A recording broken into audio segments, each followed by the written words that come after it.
Hey girls, welcome to Z Beauty. This is Hamida here. I'll be doing videos about skincare, body care, and sometimes hair care, maybe. Yeah, and in this series of videos, I'll be talking about ABC of the skincare routine, which is AHA, BHA, and vitamin C, universally known for all the girls. Yeah. In this video, I'm just going to talk about different types of AHAs which is available in the market, like glycolic, lactic, mandelic, blah blah blah. So most popularly known AHAs are glycolic acid, lactic acid, malic acid, but there are also malic, tartric and citric acid, which are type of AHAs.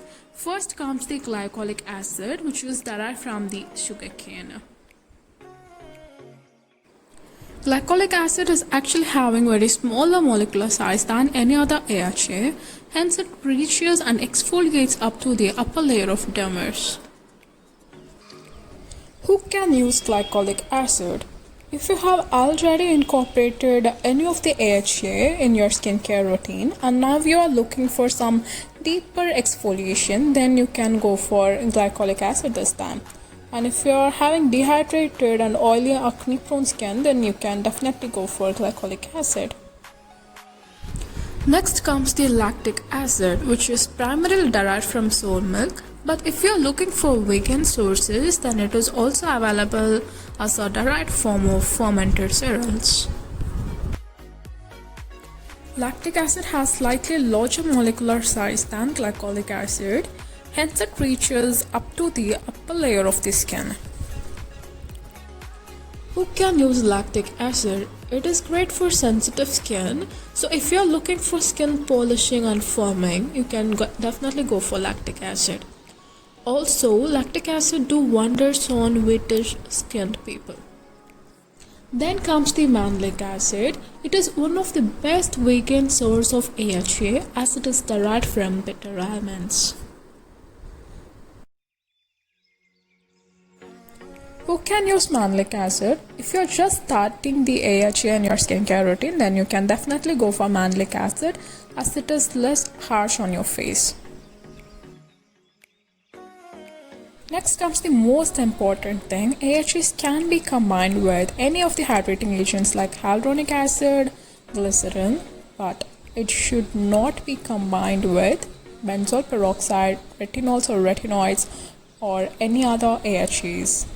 Like if you are using glycolic acid, you should not mix it up with lactic acid or malic acid. And girls, it is very much important to use a sunscreen, when we are going for an exfoliator like AHAs or BHAs. How to use AHA?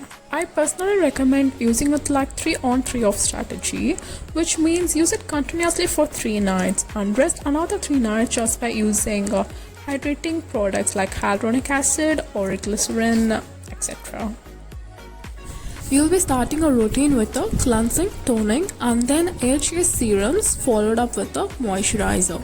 AHA should be used at nighttime only, and at daytime your normal routine with the moisturizer and sunscreen is must, as AHAs make your skin super sensitive to sun.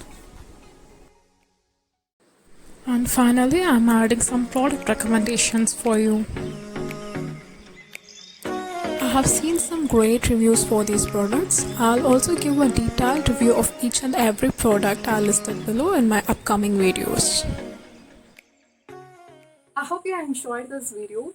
It is very much important, right, for us to know about what we are putting on the skin, how it is going to react. So that's what I made this video about.